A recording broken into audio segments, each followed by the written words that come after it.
As we all know कि आज के टॉपिक में we are going to study about the biotech unit. And हम सबको पता है कि biotechnology is a very short chapter but extremely extremely important for your need point of view. अगर आप इस चैप्टर को देखें तो बायोटेक में you have two chapters, that is biotechnology principle and processes, which is something about the process related and the technique related chapter, whereas the next one, that is biotechnology and its application, is more about the theoretical and the practical importance of that biotech processes which you have studied in chapter 1. all right, तो पहले chapter में क्या है ना, हमें बहुत basic सा एक इंट्रो मिलता है। इस इंट्रो से हमें ये समझ में आता है कि भाई किस तरीके से बायोटेक्नोलॉजी का यूज करके हम ह्यूमन वेलफेयर में चीजों को करेक्ट करते हैं। ऑलराइट, तो अब इसी चैप्टर को इसी सीक्वेंस में बढ़ाते हुए हम लोग क्या करेंगे, सबसे पहले will study about the biotech unit, है ना। कुछ इंपॉर्टेंट क्वेश्चंस देखेंगे, कुछ इंपॉर्टेंट पीवाईक्यूज देखेंगे, और इस पूरे चैप्टर को will complete this whole chapter in 3 parts. Why these 3 parts only? Because अगर आप 3-4 पार्ट में इसको कवर करेंगे तो you will easily grasp the concepts, that's more important, right. देखो, बायोटेक से 3 क्वेश्चन आना फिक्स्ड है। ऑलराइट, अगर मिनिमम टू मिनिमम मैं बात करूं तो 3 क्वेश्चन आना बिल्कुल फिक्स्ड क्वेश्चन होते हैं। तो यू नीड टू नो कि क्वेश्चंस कहाँ से आते हैं। और दिक्कत क्या होती है, क्योंकि बायोटेक हम लोग क्लास 12 में पहली बार पढ़ते हैं, क्लास 11th की बायो से इसका कोई लेना देना नहीं है। कोई क्लास 11th का चैप्टर ऐसा नहीं है जो आपके इस बायोटेक यूनिट से एक्चुअली कंबाइन करे। ये दोनों जो आप नाम देख रहे हैं ना, these names which you are seeing right now on your screen, these both names are new to you। मतलब ऐसा नहीं है कि अगर आपने क्लास 11th नहीं पढ़ी है ढंग से तो आप इसको नहीं समझ सकते। You can easily grasp that. Alright, तो हम लोग अपनी इस चीजों को ऐसे ही कंटिन्यू करेंगे एंड इसको कंटिन्यू करते करते will talk about certain scientist जो कि ज्यादा इंपॉर्टेंट है और उनके नाम आपको पता होने चाहिए। फॉर एन एग्जाम्पल, यहाँ पे आप एक नाम देख रहे हैं जिसको मैंने हाईलाइट कर रखा है, हर्बर्ट बॉयर, राइट। तो ये नाम बहुत पूछा जाता है, और क्यों पूछा जाता है? Because he is related to the first time discovery of your you can say plasmids and vectors in biotechnology. तो ये नाम बहुत ज्यादा पूछा जाता है, प्रीवियस ईयर क्वेश्चन में आपको देखने को भी मिलेगा। तो जैसे जैसे हम ये सेशन आगे कंटिन्यू करेंगे will talk about it. Alright, अब अगर आप लोग बात करें बायोटेक्नोलॉजी प्रिंसिपल्स एंड प्रोसेसेस के बारे में, okay, so let's talk about biotechnology principles and processes. यहाँ पे आप बड़े ध्यान से देख सकते हैं कि 3 पार्ट में इस चैप्टर को बांटा है, और मैंने आपसे कहा कि हम इस चैप्टर को कंप्लीट भी 3 पार्ट में करेंगे, सिंगल एक पार्ट में नहीं करेंगे। बिकॉज ज्यादा ग्रास्प करने के चक्कर में हम कभी कभी बहुत बेसिक और बहुत इंपॉर्टेंट पॉइंट्स भूल जाते हैं। दैट इज एक्सट्रीमली इंपॉर्टेंट, क्योंकि अगर आपने वो ढंग से नहीं समझा तो you are not good with the PYQs, that is previous year questions, right. अब आते हैं, सबसे पहले तो this is very very important कि what do you mean by biotechnology. अगर आप इस वर्ड को ब्रेक करके देखें तो ही इसमें 2 वर्ड छिपे हुए हैं, that is bio and technology.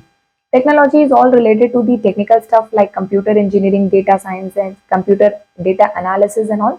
तो जितनी ये चीजें होती हैं that is related to technology, and the word bio stand for that technology which is utilizing the biological information and organisms.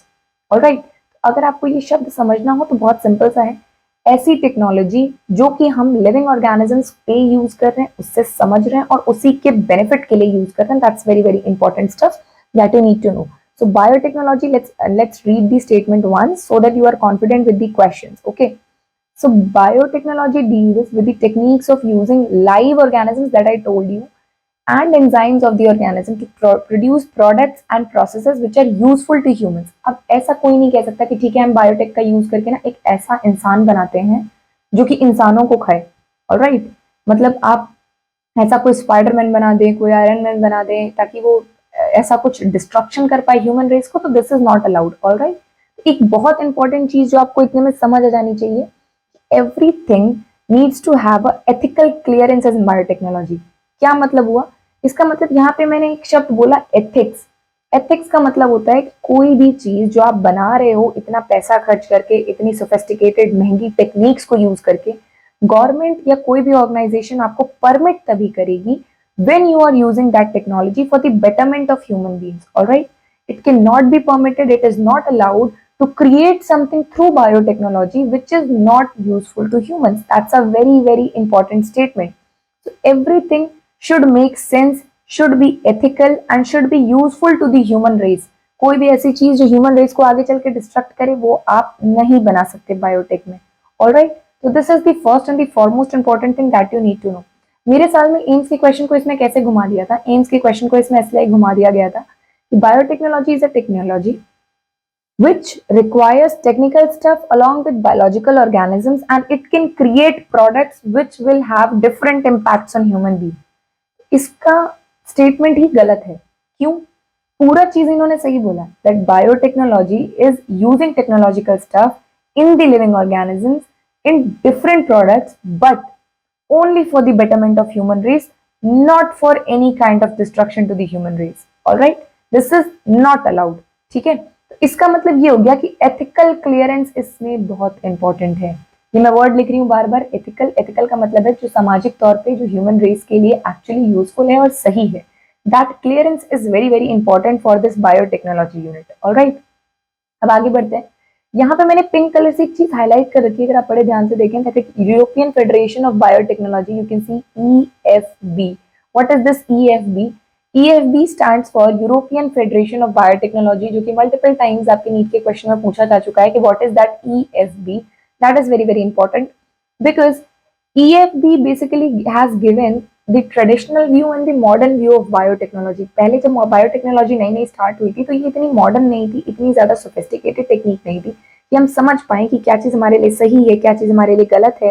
तो ये जो EFB है, ये एक ऐसी सेंट्रल ऑर्गेनाइजेशन, एक अथॉरिटी बॉडी है जो कि बेसिकली बायोटेक का पुराने व्यू से और मॉडर्न व्यू से क्या चीजें हम कर सकते हैं, क्या चीजें एथिकल हैं, क्या चीज अलाउ होनी चाहिए, नहीं होनी चाहिए, इन सब का टेक केयर करती है। ऑलराइट, इसने जो बायोटेक की डेफिनेशन दी है, that is a classical definition जो आपको याद रखनी है, that the integration of natural sciences and organism, cell parts and molecular analogs to produce these services. Alright, biotech क्या है? बेसिकली एक ऐसी साइंस है जो लिविंग ऑर्गेनिजम्स को यूज करके एथिकल वे में ऐसे प्रोडक्ट्स को बनाए या ऐसे पार्ट ऑफ सेल को बनाए जो कि आगे जाके आपको बहुत ज्यादा रिक्वायर्ड हो या यूजफुल हो।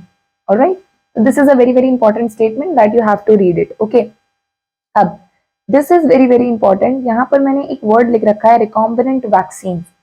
यहाँ पे ये जानबूझ के मैंने मेंशन कर रखा है क्योंकि एम्स में पूछा गया था एक बार इसके बारे में, what is these recombinant vaccines। पहले तो बेटा वैक्सीन्स क्या होती हैं? If you talk about vaccines, तो vaccines are something that boost our immunity, है ना। जब बच्चा पैदा होता है तो हम उसको बहुत तरीके के वैक्सीन लगाते हैं, लाइक हम लोग ट्यूबरकुलोसिस के लिए लगाते हैं BCG। ऑलराइट, पोलियो की वैक्सीन आ चुकी है ना, और उसके साथ साथ जापानीज इंसेफेलाइटिस की वैक्सीन आ चुकी है, रोटा वायरस की वैक्सीन आ चुकी है। तो बहुत सारी वैक्सीन आपने सुना होगा कि बच्चों का टीकाकरण जरूर करवाएं 5 साल तक। All these vaccine are nothing but immunity boosters.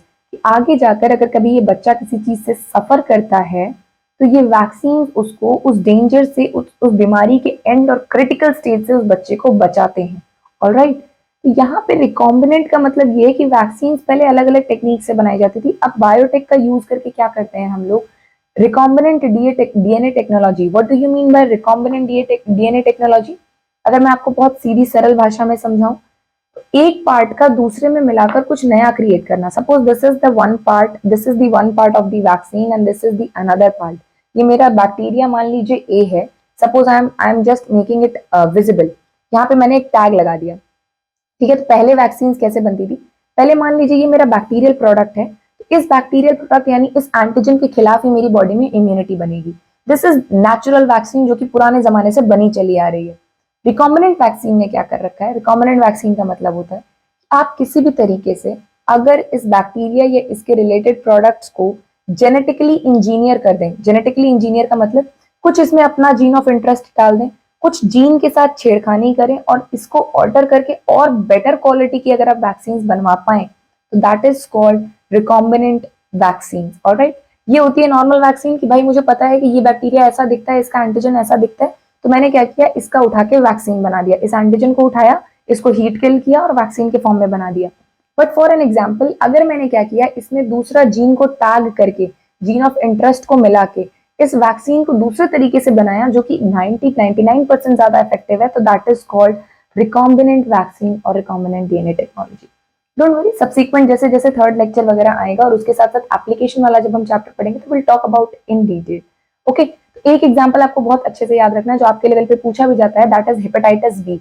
Hepatitis B की जो वैक्सीन है that is the most important recombinant vaccine that you need to learn at your level. देखिए, मुझे हो सकता है पता होने चाहिए 100-200 वैक्सीन के नाम, आपके लेवल पे उतना रिक्वायर्ड नहीं है। ऑलराइट, आपके लेवल पे उतना ही पढ़ो जितना डाइजेस्ट कर पाओ, जितना पेपर में अपने अच्छे से मार्क कर पाओ, ठीक है।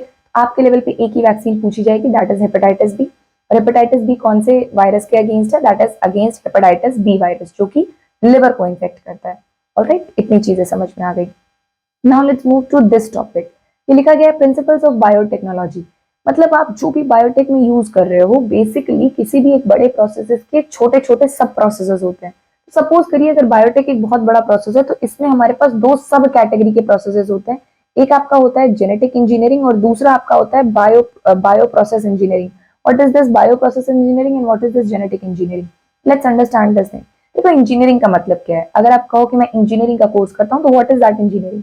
इंजीनियरिंग इज बेसिकली कि आप प्रोडक्ट्स को मिक्स एंड मैच करके कुछ नया प्रोडक्ट बनाने की कोशिश कर रहे हो। ऑलराइट, मतलब आपने ये चार्जर बनाया, फिर उसके उससे अगेंस्ट दूसरा बनाया, तीसरा बनाया, तो आप देखेंगे कि किसकी एफिशिएंसी ज्यादा है। भाई हो सकता है ये वाला चार्जर मेरा 1 घंटे में चार्ज करे, ये नया वाला चार्जर जो है वो 50 मिनट में चार्ज करते, और जो सबसे अच्छा वाला है वो 40 मिनट में या 30 मिनट में पूरी बैटरी को चार्ज करते। तो engineering is all about making new stuff from the pre existing one. Alright, इसी तरीके से आपके पास है genetic engineering. Now what do you mean bye genetic engineering? क्योंकि अब यहाँ पे आपको चार्जर, फोन, लैपटॉप, कंप्यूटर तो बनाना नहीं है, तो will talk about in living organisms और इन बायोलॉजिकल टर्म्स। ऑलराइट, अब यहाँ पे आप लोग ध्यान से देखिए, जेनेटिक इंजीनियरिंग में क्या लिखा गया है। Genetic engineering is the technique to alter the chemistry of genetic materials, that is DNA and RNA, and introduce these changes into the host organism. Alright, जिससे कि होस्ट का फिनोटाइप बदल जाए। बात समझ में आई? वही चीज जो मैंने आपको रिकॉम्बिनेंट में समझाई थी, एक बार फिर से मैं टारगेट करूंगी कि आपको ये चीजें समझ में आ जाएं। बट अगर नहीं आती हैं तो let's have an example, let's have a simple example and you will understand the things clearly.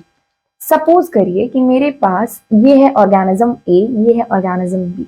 Alright, तो ये ऑर्गेनिज्म ए का जेनेटिक मटेरियल है, ये ऑर्गेनिज्म बी का जेनेटिक मटेरियल। दोनों अपनी अपनी लाइफस्टाइल बहुत अच्छे से जी रहे हैं और दोनों की अपनी अपनी लाइफ साइकिल है, अपनी अपनी कैरेक्टर्स हैं, अपनी अपनी property. What happen, I want कि मैं एक ऐसा ऑर्गेनिज्म क्रिएट करूं जिसमें कि कुछ अच्छी क्वालिटीज इसकी भी हों और मैक्सिमम अच्छी क्वालिटीज इसकी हों। That means I want to create an organism जो कि इन दोनों के कंपैरिजन में सुपीरियर हो और दोनों की बेस्ट क्वालिटीज उसके अंदर हो। So what I need to know, सबसे पहले तो मुझे इसका जेनेटिक मटेरियल पढ़ना पड़ेगा अच्छी तरीके से और उसको पता लगाना पड़ेगा, and then I have to study this genetic material कि इसमें से कौन से यूजफुल जीन्स हैं जो मैं ले सकती हूँ। ऑलराइट, इसके बाद हम लोग क्या करेंगे?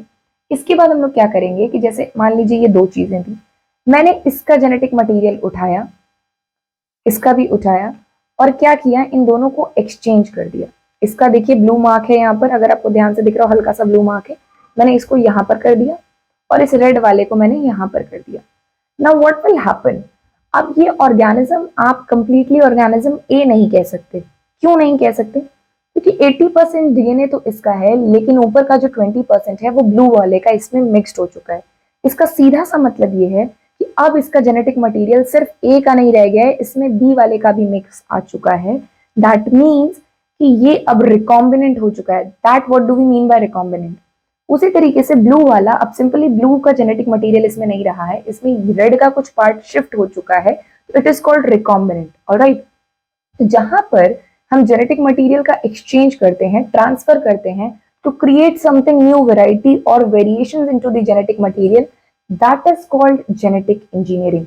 मतलब आप मिक्स्ड एंड मैच तरह की वेराइटी क्रिएट करने की कोशिश करें using this techniques is called genetic engineering. आप एक्सचेंज डीएनए का कर सकते हैं, आप एक्सचेंज आरएनए का कर सकते हैं, what ever is the genetic material of that particular organism.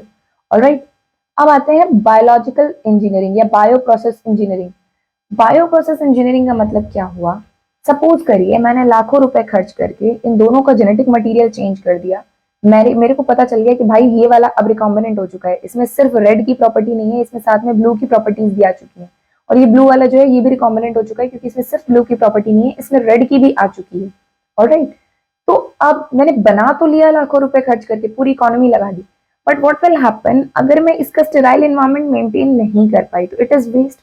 Alright, अगर मैं इन दोनों को मेंटेन नहीं कर पाई, इसके प्रोडक्ट्स नहीं बनवा पाई, तो भाई बर्बाद है सब। क्यों?